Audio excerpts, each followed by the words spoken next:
حضرت عبدالرحمن بن عوف لائے, حضرت عثمان غنی لائے رضی اللہ تعالیٰ عنہما. یہ سب یہ کیا جمع ہو رہا تھا؟ چندہ ہی تو تھا, ڈونیشن ہی تو تھا. اور اس کے بعد اسلام و دین کا جو ذریعہ ہے, ایک جو طریقہ کار ہے, زکوٰۃ کلیکشن ہے. یہ تو آپ بھی مانتے ہیں. بیت المال, یہ آپ نے سنا ہوگا, نبی پاک صلی اللہ علیہ وسلم اپنے عاملین مقرر فرماتے تھے جو جا کر زکوٰۃ کلیکٹ کرتے تھے, اور زکوٰۃ کلیکٹ کرنے کے بعد بیت المال میں جمع ہوتا تھا. وہیں سے ساری وہ ریاست کے اور حکومت کے اور معاملات اور خلافت کے معاملات اسی سے چلا کرتے تھے. زکوٰۃ کا ایک پورا نظام بنا ہوا ہے, مطلب پورا نظام, رفاع عامہ کا پورا نظام, یہ پورے کے پورا اسی پر اسٹیبلش. بھائی امام کی تنخواہ چندے سے ملتی ہے, 16 گریڈ کے افسر کی تنخواہ کس سے ملتی ہے؟ ٹیکس سے ملتی ہے. کون سا کوئی کما کے دے رہا ہے اس کو بتائیے؟ لیکن وہ جینٹل مین ہے, امام صاحب زکوٰۃ کی تنخواہ لیتا ہے. زکوٰۃ کی تنخواہ امام صاحب کیوں لے گئے؟ وہ ٹیکس کی تنخواہ لے ہوئے تو کچھ بھی نہیں. کوئی ایک بتائیں گریڈ کا افسر جس کو کوئی تنخواہ ٹیکس سے نہ ملتی ہو. اسلام کا نظام زکوٰۃ کا ہے کہ وہ زکوٰۃ کلیکٹ کرتی ہے. باقاعدہ اسلام و دین کا کام چندے سے ہوا ہے. لگانے فیکٹری, تو بھیا فیکٹری لگانے کے لیے 1000 قسم کی پراپرٹی کے مسائل, پھر ٹیکس چوری کے مسائل, لیبر کے مسائل, ڈاکیومنٹیشن کے مسائل, پھر نفع نقصان کے مسائل, پھر ہڑتالوں کے مسائل. یہ سارے مسائل تو پھر مسجد کیسے چلے گی, ادارے کیسے چلیں گے؟ تو مسلمان زکوٰۃ دیتا ہے ثواب کے لیے, اور زکوٰۃ دین کے نام پر اور جو حقدار ہوتے ہیں ان پر خرچ ہوتی ہے. تو الحمدللہ دعوت اسلامی کا یہ, آپ کے علاقے کی مسجد دیکھ لیں, ایک مسجد دیکھ لیں, کبھی کسی مسجد کو جا کر کہا ہے کہ بھائی اپنی مسجد کی فیکٹری لگا لو, دکان لگا لو؟ سارے جمعے کو نکالتے ہیں, 10 روپیہ بھی ڈالو تو 5 روپیہ نکال لیتا ہے کہ یار 5 روپیہ دینا تھا. یہ تو اپنے تو چلتا ہے نا. کرک نوٹ بھی کوئی نہیں دیتا, پرانی نوٹ ڈالتا ہے مسجد کی جھولی میں کہ کرک 100 روپے کی کرک نوٹ 101 روپے کی بھی نہیں ہے, نہ پرانی نوٹ 99 روپے کی ہے. تو چندے سے ہی نظام چلتا ہے, اور ماشاءاللہ یہ بہت اچھا نظام چلتا ہے. اس کو برا بھی نہیں ماننا چاہیے. برا کیسے مانے؟ دین کے لیے چندہ کرنا سرکار صلی اللہ علیہ وسلم کی سنت ہے, یاد کر لیں آپ, اور دینا صحابہ کی سنت ہے. جی السلام علیکم. وعلیکم السلام نام ورحمۃ اللہ خواجہ وبرکاتہ. رضوان ہے اور میں ملتان سے تشریف لائے ہوں. نگران آیا شورا. جی جی جی آیا نو. مہربانی. اچھا میرا آپ سے یہ سوال ہے کہ میں جب سے فیضان مدینہ میں آیا ہوں تو آپ کا جو بھی ڈپارٹمنٹ میں وزٹ کر رہا ہوں وہ ماڈرن ایرا کے مطابق اپ ٹو ڈیٹ ہے. تو اس کی ریزنز اگر آپ بتانا چاہیں. شریعت کی اجازت کے مطابق ماڈرن ٹولز کو استعمال کر کے تبلیغ دین کو فروغ دینے پر یقین رکھتے ہیں. ماشاءاللہ. جو بھی ماڈرن ٹولز ہیں, کیونکہ جب دنیا ماڈرن ٹولز کو یوز کر کے اپنی پوری انڈسٹری چلا رہی ہوتی ہے تو ماڈرن ٹولز کے ذریعے دین کا کام کیوں نہ کریں, اور بہت ریپیڈلی پہنچے گا. ہم آپ سے بھی یہی درخواست کریں گے. جس ماڈرن ٹولز کی نسبت میں بات کر رہا ہوں, آپ بھی اسی ماڈرن ٹولز کو یوز کر رہے ہیں, سوشل پلیٹ فارم کو یوز کر رہے ہیں, تو آپ بھی ہمارا اس معاملے میں ساتھ دیں. بیسیکلی دعوت اسلامی کے ذریعے آپ دین کا پیغام پہنچا رہے ہیں. ہم آپ کو قرآن اور حدیث اور اس طرح کی باتیں پہنچاتے ہیں کہ یار یہ آپ لوگوں تک پہنچائیں. تحریک ایک پلیٹ فارم کی طرح کام کر رہی ہوتی ہے. بیسیکلی تم دین کی بات پہنچائیں گے. تو یہ ماڈرن ٹولز ہیں جن کو ہم یوٹیلائز کر رہے ہیں. سوشل پلیٹ فارمز ہیں, آئی ٹی ہے, مدنی چینل ہے, اور بھی بہت سارے چیزیں ہیں. اللہ کا شکر ہے, اور ہمیں اس کے ذریعے کافی فوائد حاصل ہوئے ہیں. تاہم یہ ضرور ہے کہ ہم ان تمام تر چیزوں کے ساتھ ایک ہم نے شرعی ایڈوائزری بورڈ رکھے ہوئے ہیں کہ ان کو استعمال کرتے وقت کوئی کام ایسا نہ ہو جائے کہ جو خلاف شرع ہو. جب کام کرنا ہے اللہ کو راضی کرنے کے لیے تو پھر اس گناہ کا کیا دخل ہونا چاہیے. اچھا میرا عبدالحبیب بھائی سے ایک سوال یہ ہے کہ میں بھی ایک بزنس مین ہوں, اور آپ یہ بتائیں کہ مطلب مذہبی ہونے کے باوجود بزنس پہ تو کوئی افیکٹ نہیں پڑتا آپ کا؟ میں تو یہ سمجھتا ہوں کہ بزنس مین بہت اچھے طریقے سے دین کا کام کر سکتا ہے, کیونکہ اللہ پاک نے اس کو ایک ایکسٹرا مائنڈ دیا ہوتا ہے. وہ اپنے گاہک کو جب انسپائر کر سکتا ہے, اپنا سودا بیچ سکتا ہے, تو کسی کو نمازی بھی بنا سکتا ہے.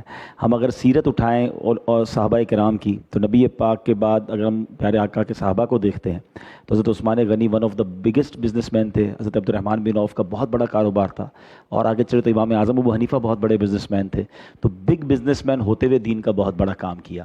اچھا پھر ہم بزنس مین جو ہوتے ہیں اس میں ایک اور فائدہ یہ ہوتا ہے کہ ہم لوگوں کو پے کر رہے ہوتے ہیں, ہم سیلری نہیں, پرسنٹ نہیں ہوتے. تو جب اللہ نے دیا ہوتا ہے نا تو وہ ٹینشن بہت ساری ہم سے ریلیز ہو چکی ہوتی ہیں, تو ہم اس ٹینشن میں جب نہیں ہیں تو پھر ہمیں تو زیادہ آسانی سے دین کا کام کرنا چاہیے.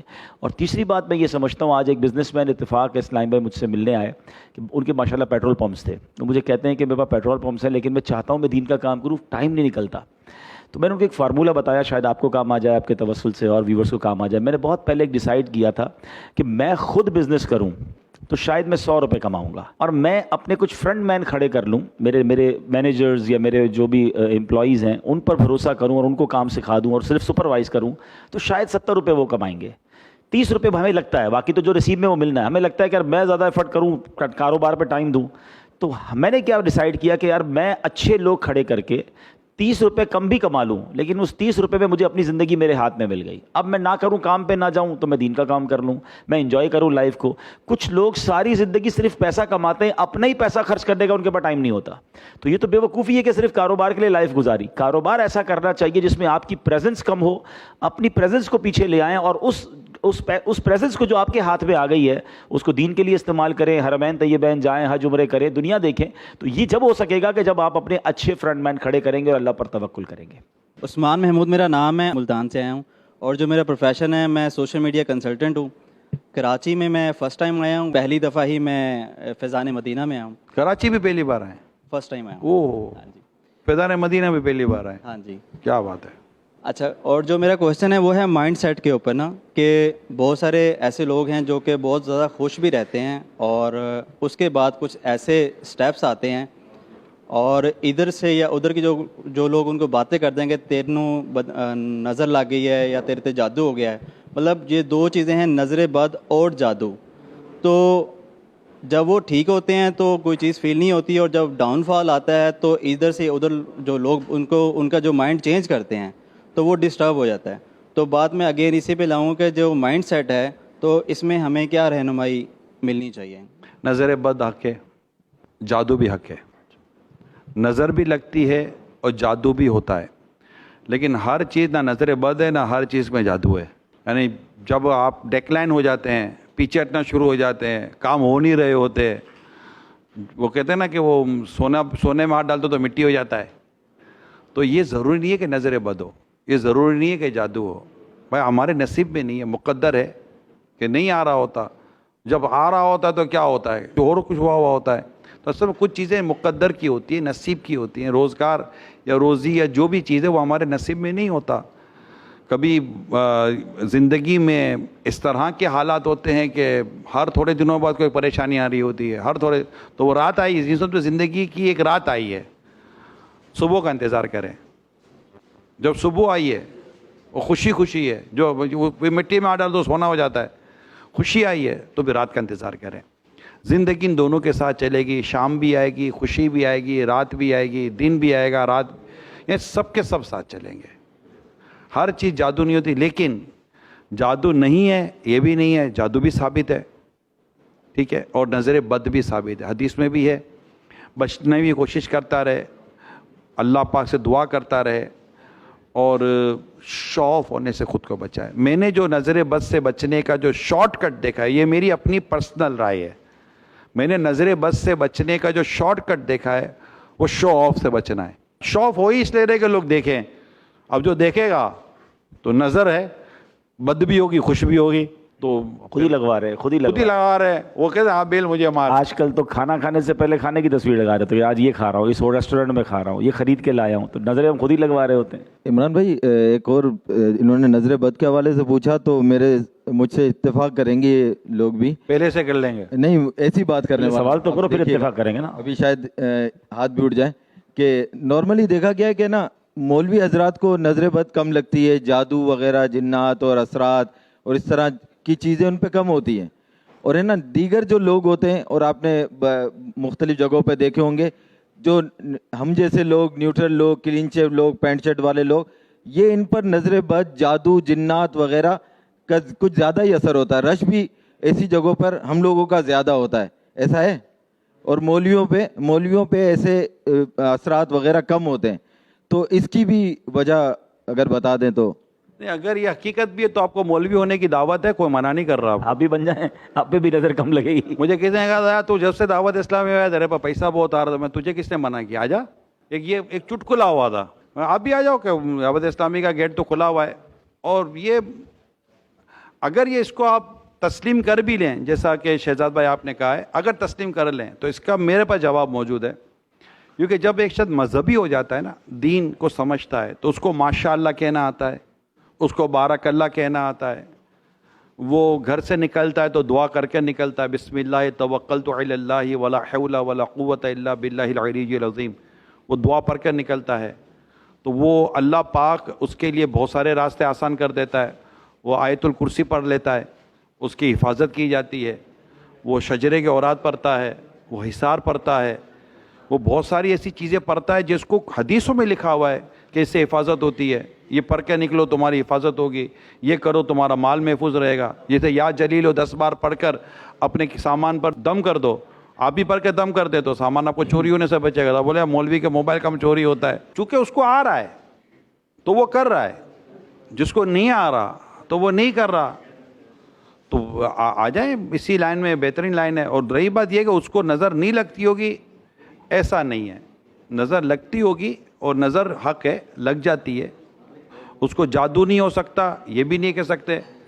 خود نبی پاک صلی اللہ تعالیٰ علیہ وسلم پر جادو ہو گیا. اب آپ سے بڑھ کر کون بزرگ ہوگا؟ سرکار صلی اللہ علیہ وسلم سے بڑھ کر تو کوئی بزرگ نہیں ہے نا. جس کو بزرگی ملی وہ نبی پاک کے صدقے میں ملی ہے صلی اللہ علیہ وسلم. نبی پاک صلی اللہ علیہ وسلم پر بھی تو جادو کیا گیا, سورہ فلق سورہ ناس نازل ہوئی. تو یہ سارے تو احکام موجود ہیں, ساری چیزیں موجود ہیں. میں لاہور سے تشریف لے کر آیا ہوں. پہلے تو میں آپ دونوں سے یہ عرض کروں گا کہ آپ اللہ والے ہیں, تو ہم سب کے لیے ایک دفعہ دعا کر دیں کہ میں تو بہت سی امیدیں لے کے آیا ہوں, کیونکہ میں یہاں پہ بہت کچھ دیکھتا ہوں. تو آپ باقی بھی لوگوں کے دلوں میں بہت سی ایسی امیدیں ہوں گی, تو آپ دعا فرما دیں پہلے تو اللہ ہمیں نیک بنائے, یہ اب بھی آمین کہہ رہے ہیں. اور اللہ مجھے اور ہم سب کو نیک بنائے. آمین. دوسرا ایک اللہ آپ کا میرا ایمان سلامت رکھے, آمین. اور ہم دنیا سے جائیں تو اللہ ہم سے راضی ہو. آمین. بس اللہ راضی ہو, اس کے پیارے رسول ہم سے راضی ہو, ناراض نہ ہو. حضور سوال یہ ہے کہ جیسے ایک یہ ادارہ ہے اور باقی مختلف شہروں میں بھی آپ کے ادارے ہیں, وہاں پہ بھی جیسے جو باہر سے بھی لوگ آتے ہیں, جو مائگریٹ بھی کر آتے ہیں, اور جو ویسے جو مسافر لوگ ہوتے ہیں وہ بھی آتے ہیں جو اتنا افورڈ نہیں کر سکتے اور دعوت اسلامی میں آتے ہیں, ان کو 3 وقت کا کھانا ملتا ہے.